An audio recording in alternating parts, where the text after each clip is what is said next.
yang pasti kalau buat saya dibandingkan misalnya Pak Gibran jadi maju gitu Mas Gibran gitu ya. Ya saya pilih Ganjar sama Mahfud lah, karena lebih teruji kan. Anda jadi wali kota baru 2 tahun 3 tahun kan belum teruji juga. Ini urus negara loh, mau jadi presiden loh. Kalau Anda belum lengkap, belum pernah di legislatif, belum nasional ya maksudnya DPR, kan DPR belum ngerti nih pemerintahan seperti apa. Anda belum pernah di eksekutif yang tingkat provinsi, Anda nggak ngerti jadi presiden nanti. Ini bukan soal belajar coba-coba loh. Ini negara dipertaruhkan untuk 2045.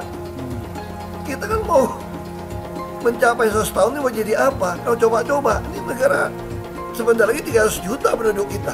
Mana boleh kita kasih orang coba-coba. Saya tidak meremehkan anak muda ya. Anak muda bisa lebih kreatif gitu ya. Tapi bicara tata negara harus mengerti konstitusi. Anda bukan hanya untuk berani untuk maju. Kalau cuma berani maju, banyak bisa kita pilih orang berani maju. Tapi yang lengkap dengan track record ini kan butuh waktu pembuktian. Saya masih Pak Ganjar, Pak Mahfud yang lebih pengalaman. Saya tidak mau anak cucu saya harus nunggu sekian tahun lagi. Kayak pengalaman Jakarta gitu kan, nunggu lagi mundur. Males sudah. Jadi kita nggak usah coba-coba deh. Udah jangan dengerin janji-janji manis orang. Buktikan aja selama ini bagaimana. Mas Gibran harus berhati-hati dan berpikir ulang. Jangan menjadi seorang pengkhianat. Jangan pernah jadi seorang pengkhianat. Proses pendewasaan diri, kepemimpinan, kebijaksanaan, semua itu butuh waktu dan banyak tantangan untuk menempanya. Maka pesan moral kita sekarang ini buat Mas Gibran adalah, ya itu tadi, Mas Gibran, jagalah dirimu. Kendalikan ambisimu, tekan ambisi keluargamu. Ojo kesusu mas, jangan gerusa-gerusuk, jauhi aji mumpung. Dan yang terpenting nih, jangan pernah berkhianat. Jangan terlalu percaya diri, engkau akan bisa mengendalikan Eyang Prabowo dan keluarganya. Untuk putusan MK, saya kembalikan lagi ke MK. Kalau mau bertanya detail masalah klausul ini itu, tanya ke pakar hukum, tanya ke penggugatnya. Urusan capres, cawapres itu urusannya para ketua umum, para pemilik partai, parpol dan lain-lain ya. Loh, aku kurang ngerti keputusannya Pak Prabowo seperti apa. Ini bukan masalah menolak atau setuju. Saya nggak ngerti keputusannya Pak Prabowo seperti apa. Melihat ketua Mahkamah Konstitusi jadi punya peran besar dalam meloloskan gugatan yang akhirnya membuka peluang Gibran jadi calon wakil presiden. Para hakim aja heran, apalagi kita yang orang luar dan awam. Betapa malunya ketika hukum seperti diinjak-injak hanya untuk meloloskan seseorang yang merupakan anggota keluarga dari ketua mahkamah. Teriakan saya itu bukan tentang Jokowi, bukan tentang Gibran, tetapi tentang peringatan akan hancurnya sistem hukum kita kalau dipakai hanya untuk memenangkan seseorang. Seru banget ngelihat armada banteng saling tanduk-menanduk. Lagian kenapa sih ini Opa Wowo nggak milih cawapres dari koalisinya? Malah ngemis ini sama kader kompetitor. Masa nggak punya etika? Atau nggak punya kepercayaan diri? Apa nggak punya harga diri? Jangan-jangan nggak punya semuanya. Kan itu ada Hopipa Alehum Gambreng. Udah yang menang jadi cawapres. Aduh, ini mengadang sahwat kekuasaan ini bikin hilang akal sehat nih. Peraturan yang nggak ada berusaha diada-adain. Aduh, susah nih kalau ambisi ketemu ambisi itu jadi ngasal gitu. Yang satu ambisi mau jadi presiden, yang satu ambisi ngebangun dinasti. Awas aja kalau sampai buat nutupin kasus. Aduh. Nih kasihan AHY nih, nggak tahu nih lebih sakit ditikung Caimin atau lebih sakit cawapres Prabowo Gibran. Nah, soal apakah Pak Prabowo akan mengumumkan cawapresnya Mas Gibran, itu tentu belum diputus ya. Dan tapi saya melihat adanya masukan yang begitu banyak. Banyak sekali masukan agar Pak Gibran dijadikan cawapresnya Pak Prabowo. Kita ada daftar yang terakhir pun nggak ada masalah, yang jelas kita yang akan menjadi pemenang insya Allah. Pak Prabowo bergabung dengan anaknya Pak Jokowi, malah disyukuri oleh masyarakat. Kenapa? Karena Mas Gibran ini kan ternyata ada kelebihan sendiri, ya. Tokoh muda, berpengaruh, ya, berprestasi dan lain sebagainya. Di Koalisi Indonesia Maju kan ada Golkar, ada PAN, ada Demokrat, ada partai-partai lain yang kira-kira masing-masing tuh punya jagonya lah. Dan Gibran ini bisa jadi titik temu. Pak Mas Gibran ini secara teoritis di atas kertas itu masih bisa kedua calon, bisa ke Prabowo, bisa juga ke Mas Ganjar. Walaupun peluang terbesarnya tentunya kepada Pak Prabowo. Karena Pak Prabowo yang sudah ngelamar, Mas Ganjar kan belum ngelamar kan, maka pasangan Prabowo Gibran yang akan menjadi calon dari Koalisi Indonesia Maju. Pemimpin memiliki keberanian, berani mengambil risiko, punya nyali, berani menghadapi tekanan negara-negara besar. Rakyat butuh pemimpin yang tidak banyak bicara, tetapi banyak kerja.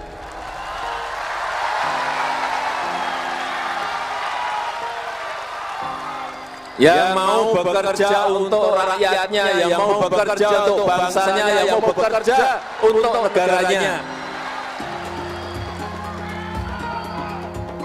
Kita membutuhkan sekali lagi pemimpin yang punya nyali besar, karena tantangan yang kita hadapi semakin kompleks.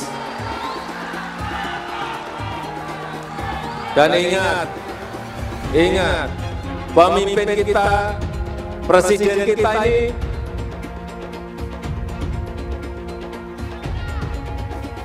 memiliki tanggung jawab untuk membawa kapal besar Indonesia yang penduduknya sekarang sudah 278 juta. Kita bisa lihat karakter orang ketika ada di kekuasaan. Dan kita harus berani tegas. Orang jahat itu, kata Nelson Mandela, nggak bisa ngurus negara. Karena di kepala mereka itu cuma ada kekuasaan dan kekayaan saja. Kalau Ganjar kan udah teruji. Ya orang kalau belum pernah berkuasa itu gampang ngomongnya. Tapi kalau kamu udah di kekuasaan, karakter Anda teruji. Dan Ganjar teruji. Apalagi saya sama beliau kan sama-sama di DPR juga dulu kan. Jadi itu karakternya teruji, gitu. Keluarga juga teruji. Saya kira itu penting. Dan saya tuh sampai bingung. Lah kok saya bilang Pak Jokowi petugas partai, kader. Loh kok saya diomongkan yang namanya katanya terlalu sombong. Itu adalah ADART di partai kita. Saya pun petugas partai. Sekarang kan amburadulnya apa? Ganti pemimpin dirubah dengan enaknya. Bagi saya coba, apa ndak pusing ya persoalan capres dan cawapres? Loh saya sendiri sampai bingung loh. Kan di media tiba-tiba dibilang gini, oh iya sudah ada persetujuan bahwa nanti Pak Prabowo jadi presidennya, Pak Ganjar jadi wakil presidennya.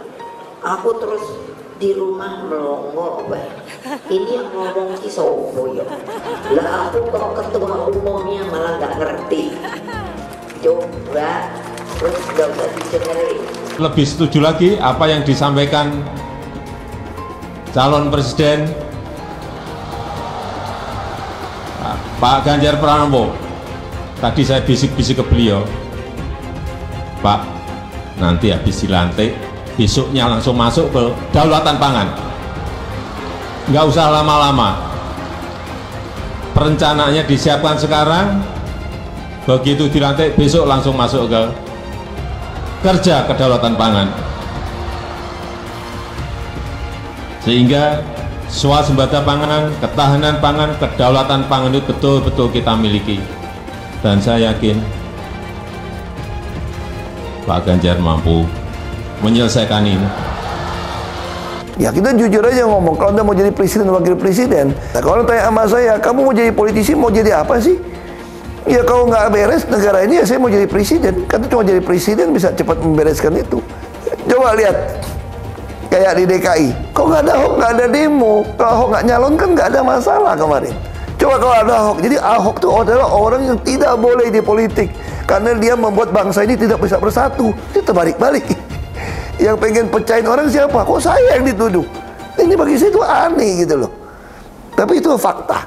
Nah, makanya saya tetap ada di PDI Perjuangan, karena satu-satu partai yang tetap mencalonkan saya di DKI dengan ancaman macam-macam hanya PDI Perjuangan. Kata Ibu Mega, mau jadi apa bangsa ini kalau kamu Pak Ahok yang bisa kerja, yang jujur, tidak boleh mencalonkan diri? Masa orang yang nggak jujur, yang itu mau yang bisa dicalon, katanya mau jadi apa, bisa kerja apa? Makanya saya pribadi ya putuskan ya ikut Ibu Megawati, PDI Perjuangan. Saya itu dia bisa berani terang-terangan. Kalau di DKI dulu saya sudah mundur, dianggap bikin kacau, bisa bikin demo. Ini sesuatu yang aneh menurut saya gitu loh. Nah, Ibu Mega nggak boleh mundur, harus maju. Mau jadi apa bangsa ini katanya, kalau kamu ditekan untuk mundur. Nah, itu yang saya sampaikan. Bilang dihalang-halangi, Anies masih sering bikin acara di sana-sini. Bebas pula. Duh, nggak capek apa ngibulin rakyat mulu, Pak? Nah, yang gue pertanyakan nih, Anies itu kampanye di mana-mana sering naik pesawat jet. Nah, pesawat jet biaya sewanya dari mana, Pak? Atau itu pesawat jetnya siapa, Pak? Coba jujur deh. Karena setahu gue nih, itu punya bos Anda, Surya Paloh. Anies bicara soal pendidikan. Padahal waktu dia di Jakarta, dia sendiri nggak mampu buat memberikan bangku sekolah yang cukup waktu mimpin di Jakarta. Artinya, dia nggak mampu memberikan bukti kalau omongan dia itu bisa dilaksanakan. Anies bilang, setiap jabatan harus diisi sama orang-orang yang kompeten. Lah, faktanya di Jakarta, beberapa jabatan diisi sama orang-orang dekatnya dia. Nggak kompeten pula. Terus TGUPP. Itu yang jumlahnya seabrek-abrek, fungsinya buat apa, Pak? Kok Jakarta makin berantakan sih? Sekali lagi, Anies nggak bisa membuktikan omongannya. Anies bilang dia akan membuka lapangan kerja. Yang dulu janjinya 200.000 lapangan kerja, ternyata cuma ngomong kosong, alias cuma janji palsu. Soal pembangunan yang berkelanjutan. Dia bilang di Jakarta dia udah meneruskan yang udah baik. Lu jangan percaya ya, itu ngibul. Faktanya, nggak seperti itu loh. Belum lagi nih, program penanggulangan banjir. Jadi di daerah Jakarta itu ada daerah yang sebelumnya udah bebas banjir. Pas Anies mimpin, kok bisa-bisanya daerah itu banjir lagi? Gimana nggak banjir kalau kalinya udah nggak pernah dikeruk sama dibersihin, Pak? Kalau soal Jakarta, gue bisa bicara banyak deh. Jadi gue saksi bobroknya kepemimpinan Anies di Jakarta. Dan gue bisa pastiin, omongan manisnya Anies soal apa yang dia lakukan waktu mimpin Jakarta itu banyak ngibulnya. Milih Anies dan Imin setidaknya sudah menyelamatkan Indonesia dari kehancuran. Gus Dur saja dikudetanya, apalagi rakyat. Yang satu memang jago kata-kata, jago beretorika, nggak kelawan kalau soal kata-kata.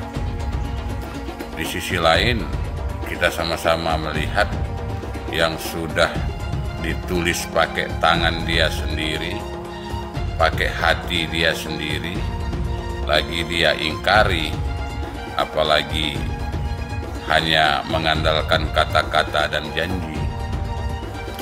Pun demikian dengan janji Cak Ponimin.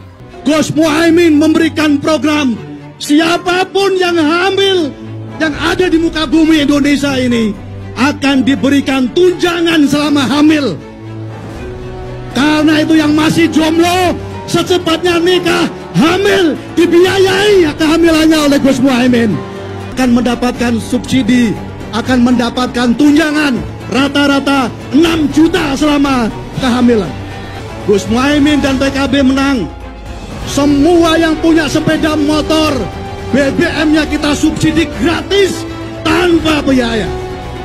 Siapa yang di sini punya sepeda motor? Tahun 2024 PKB menang, Gus Muhaimin presiden, disubsidi serendah-rendahnya harga subsidi BBM. Kalau PKB sekarang bukan PKB Gus Dur, ini PKB Caimin. Jadi beda, PKB-nya sudah beda.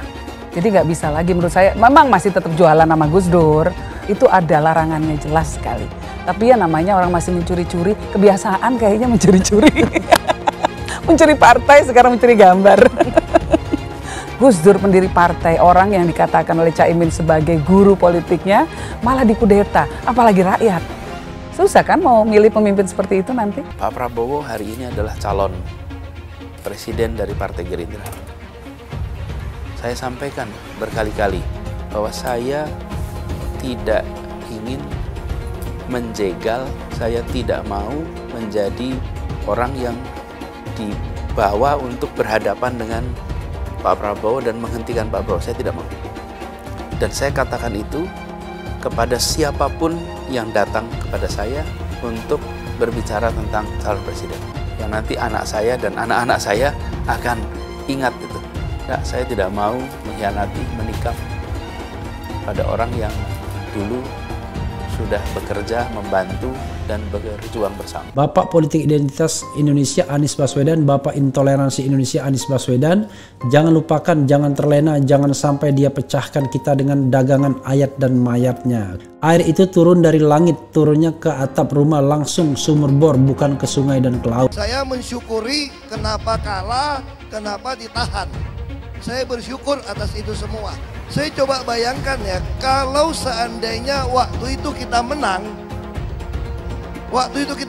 gitu ya, hari ini belum tentu kita bisa nikmati seperti ini. Kita bersyukur 5 tahun Tuhan izinkan kasih ke orang yang pintar ngomong untuk kerja.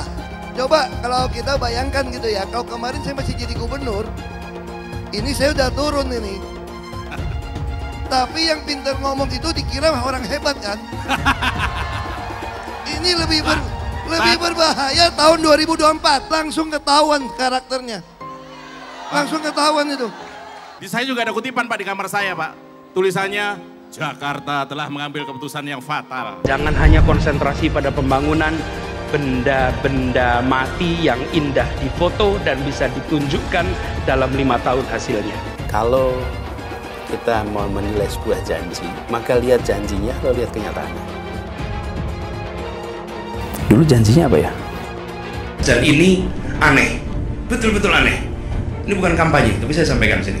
Di satu sisi menyiapkan jalur-jalur air untuk dikirim ke laut, di sisi lain di lautnya dipasang dengan pulau reklamasi. Tinggal tunggu waktu jadi rob, air balik. Dan ini melawan sunatullah. Kenapa? Air itu turun dari langit ke bumi, bukan ke laut.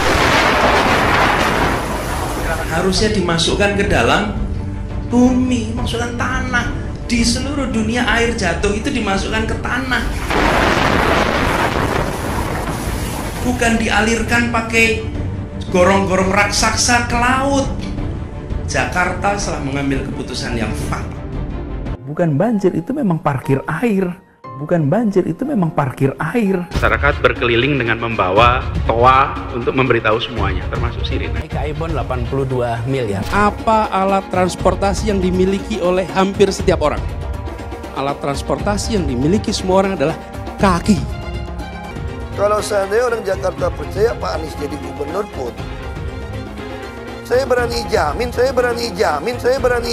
kok dia akan lakukan normalisasi yang sama seperti saya lakukan kok. Gak usah bohong lah. Ketika air sampai di muara, maka siap untuk dipompa ke laut. Pancasila Soekarno, ketuhanan ada di pantai. Anak Tuhan dari mana? Kalau Yesus anak Tuhan, bidangnya siapa? Besok di seluruh wilayah Indonesia kami katakan dan Iblis hanya menggoda orang yang beriman. Makanya jarang-jarang orang kafir kerasukan setan. Yang kerasukan setan itu orang baik-baik. Jarang, saya belum pernah nengok Cina kerasukan setan. Pernah tak Ahok itu kerasukan setan? Enggak, setannya juga pernah. Karena sesama setan dilarang saling menggoda. Karena di salib itu ada jin kafir. Karena di salib itu ada jin kafir. Karena di salib itu ada jin kafir. Haleluya. Kepalanya ke kiri apa ke kanan? Kepalanya ke kiri apa ke kanan? Tetap percaya salib itu lambang mulia, bukan jin. Kok ketawa? Aku nggak nyindir siapa-siapa loh. Saya nggak pernah mundur untuk kebenaran, keadilan, kejujuran, dan peri kemanusiaan. Gue nggak pernah mundur. Dan gue nggak pernah takut juga sama lu. Siapapun yang rasis, gue akan hadapin. Karena rasis itu tidak berperi kemanusiaan. Sama saya ditanya dulu kan, kamu nyesel nggak statement kamu di Pulau Seribu sehingga masih masuk penjara? Tidak pernah nyesel, karena saya mengatakan kebenaran. Anies merupakan antitesis daripada Pak Jokowi. Antitesis artinya bertolak belakang dengan Jokowi. Anies sudah menyatakan tidak akan melanjutkan semua program dari Pak Jokowi. Jadi semua pembangunan yang dilakukan oleh Pak Jokowi akan dihentikan oleh Anies jika Anies menjadi presiden. Lagi pula Anies didukung oleh khilafah. dan pendukung Anies adalah ormas seperti FPI dan HTI. Apa kita mau FPI dan HTI kembali di Indonesia jika Anies memimpin? Anies juga dikenal sebagai bapak politik identitas yang menghalalkan segala cara untuk menggapai kekuasaannya, termasuk menggunakan politik identitas berbasis agama. Lihatlah di kasus Ahok waktu itu. Kita sudah bisa melihat hasil kerja Anies selama 5 tahun di Jakarta. Tidak ada satupun janji yang dipenuhi dan tidak ada kinerja yang bisa dibanggakan. Dari DP 0%, OKOC, kelebihan bayar, Formula E, banjir, sumber resapan, jalan rusak, dan gonta-ganti nama jalan. Lihatlah rekam jejak Anies selama 5 tahun. Bayangkan Indonesia ke depan jika dipimpin oleh Anies. Dan bayangkan jika Anies menang. HTI dan FPI, ormas khilafah yang dibubarkan itu, akan dikembalikan oleh Anies. Apakah kita mau Pancasila diganti jadi khilafah? Perkataan Ahok sudah terbukti dan Jakarta sudah menjadi korban. Jangan biarkan Indonesia menjadi korban kibulan Anies Baswedan. Umat minoritas, terutama kaum Tionghoa, tidak akan memilih Anies Baswedan. Soal lain, Ahok, soal putusan MK yang banyak diperdebatkan pakar ahli tata negara. Menurut Pak Ahok sendiri gimana? Nah, saya kira ya, secara hukum konstitusi, MK memang nggak bisa banding ya. Putusan dia itu adalah mutlak. Nah, jadi saya pikir, ya dia putuskan ya kita harus terima sebagai warga negara, itu memang putusan tertinggi kok. Sama kayak BPK putusin apa, walaupun ada yang ngaco, oknumnya juga saya terima kan BPK kan. Karena dia memang yang maha tinggi, nggak bisa digugat, gugat juga ke dia. Apa yang mau digugat? Walaupun secara kita berpikir, mungkin hanya secara etika lah, secara moral gitu ya. Dia ngambil kerjaannya DPR dong. Kan coba lihat putusan-putusan dia yang lain. Selalu dikembalikan, saya pada DPR juga bareng, pernah di badan legislasi juga. Semua putusan MK membatalkan atau menambahkan itu harus diselesaikan oleh DPR. Kira-kira gitu kan. Tapi putusan kali ini kan boleh nggak? Boleh-boleh aja. Dia yang maha kuasa kok untuk konstitusi kok. Tapi secara etika saya pikir ya, secara aturan kan kita punya porsi masing-masing nih. Legislatif ya salah satu ya legislasi.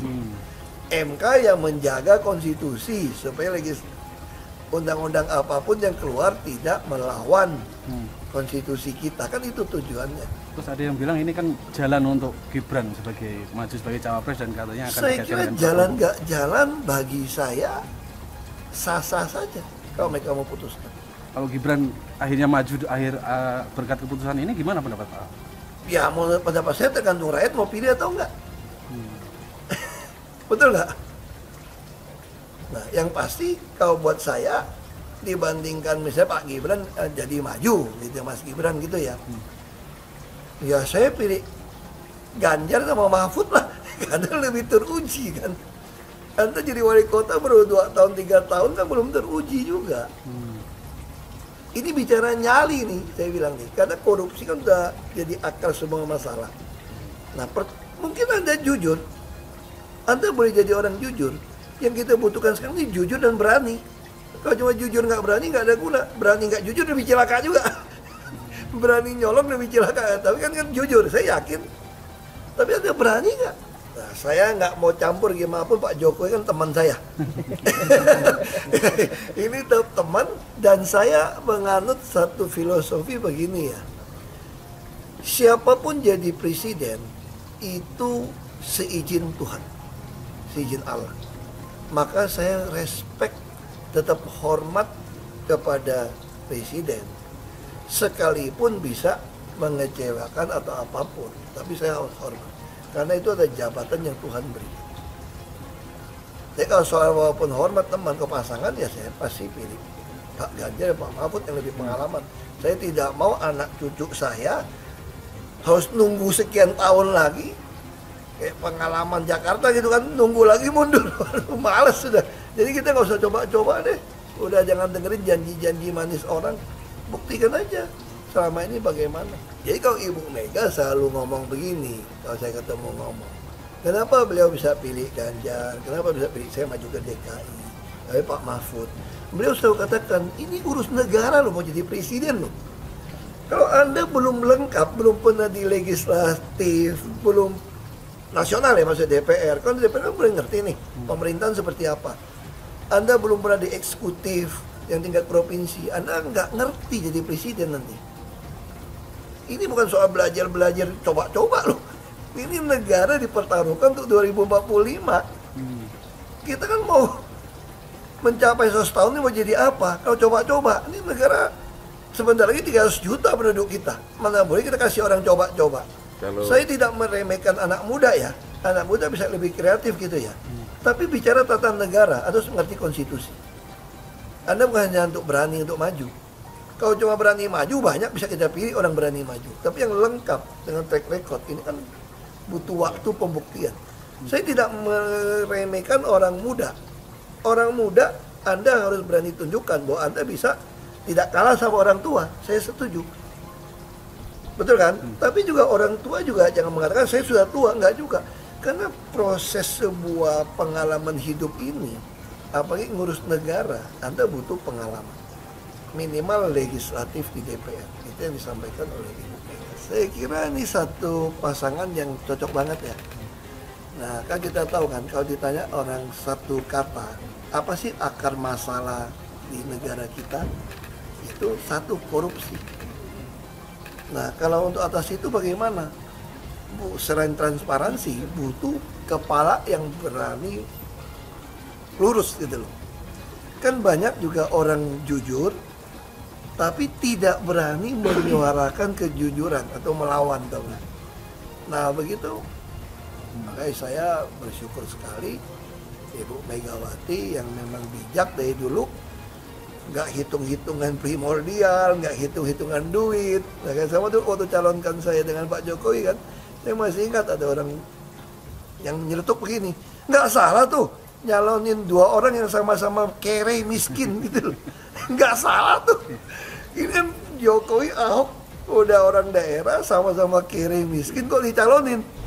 Nah sekarang mungkin orang kan berpikir, nggak salah tuh Ganjar Mahfud sama-sama kere, tanda kutip ya. Arti itu mau butuh berapa duit, uang saksi aja nggak bisa punya kan.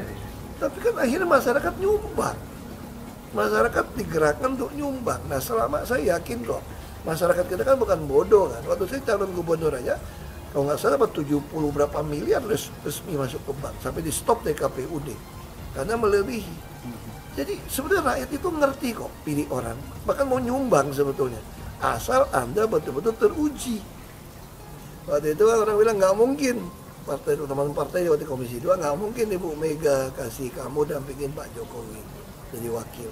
Nah cuma Pak Ganjar yang bilang, mau taruhan nggak lo? Saya jamin Ibu Mega pasti pilih lo katanya, yang jadi damping Pak Jokowi. Kan bagi orang lain nggak mungkin, karena minus kan. Nah tapi beliau, saya bilang ini ideologi. Beliau itu pegang teguh ideologi, punya keyakinan, ikut PDI Perjuangan. Nah tambah Pak Mahfud nih. Nggak ada orang yang ngomongin berani bukti terbalik, sita harta segala macam gitu kan. Nah saya yakin kalau pasangan dua ini digabung, kan kita sampaikan dari awal kan, akar masalah bangsa kita adalah korupsi. Kita harus perbaikan gaji apa segala macam. Nah, dengan pasangan yang berani memberantas korupsi, memperbaiki birokrasi, dengan memperbaiki juga istilahnya kompensasi dan benefit dari gaji lah ya. Nah saya yakin kita akan bisa menuju Indonesia Emas 2045. Nah yang dibutuhkan rakyat itu apa? Selama ini kan, ya ada Pak Jokowi sama saya masuk kan orang boleh lihat nih, oh ada loh pejabat yang mau kerja, yang mau ngurusin orang. Nah sekarang rakyat butuh, ada nggak pejabat yang berani sikat koruptor, perbaikin sistem, dan itu teruji kan, berani pecat orang yang main. Pak Ganjar lakukan kepada dia, berani dipecat, nggak ada urusan. Pak Mahfud berani teriak ngomong nih, ngerti hukum lagi semua kan, dan juga orangnya juga takut akan Tuhan, itu yang penting. Saya kira Pak Ganjar juga orang yang takut akan Tuhan, nggak pernah tinggalin sholat, nggak juga bisa. Saya kenalkan sama-sama itu kan. Nah itu yang kita butuhkan. Kalau orang takut akan Tuhan, dia pasti tidak berani macam-macam. Karena takut akan Tuhan akan kasih dia hikmat kan. Hikmat untuk putusan demi putusan. Dan dua pasangan ini dengan karakter teruji, dengan track record yang jelas, kita yakin akar masalah di Indonesia korupsi bisa kita selesaikan. Itu yang saya syukuri dengan pasangan dua ini. Itu sih. Dulu Anies bisa menang karena menggunakan agama dan etnis. Isu agama, ras, dan antar golongan dinikmati oleh relawan Anies. Saat itu Anies didukung oleh FPI, HTI, dan pengasong khilafah lainnya. Pada akhirnya Ahok harus kalah, namun kekalahan dia adalah kekalahan yang membuka mata rakyat Indonesia bahwa masih ada orang-orang yang menang dengan cara menggunakan politisasi agama atau politik identitas berbasis agama. Ternyata banyak sekali orang yang dengan mudah terhasut lewat jalan-jalan seperti itu. Relawan Anies terutama dari FPI, HTI, PA212 seperti Bahar Smith dan Rizik Syihab selalu menghujat Cina, etnis Cina. Tapi saat ini negara Cina sudah menjadi nomor 1 di dunia. Saya bangga sebagai Cina. Etnis Tionghoa dicap sebagai pemberontak, sedangkan etnis Arab dianggap sebagai Tuhan atau tuan dari pribumi. Etnis Arab dipuja-puja dan dianggap sebagai dewa. Lihat saja Rizik Syihab dan Bahar Smith dipuja-puja, padahal mereka mengujar kebencian. Pengasong khilafah seperti Rizik Syihab, Bahar Smith, dan teman-teman, mereka hanya buat gaduh di Indonesia.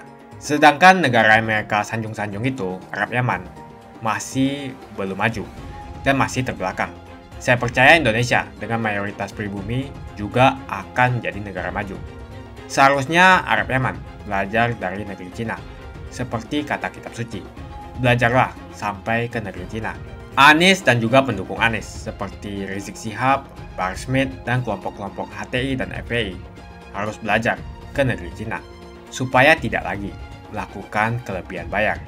Yang jelas saya memilih pribumi, bukan yang dari Yaman. Ganjar jelas pribumi, nasionalis, dan pasti akan melanjutkan visi dan misi dari Pak Jokowi.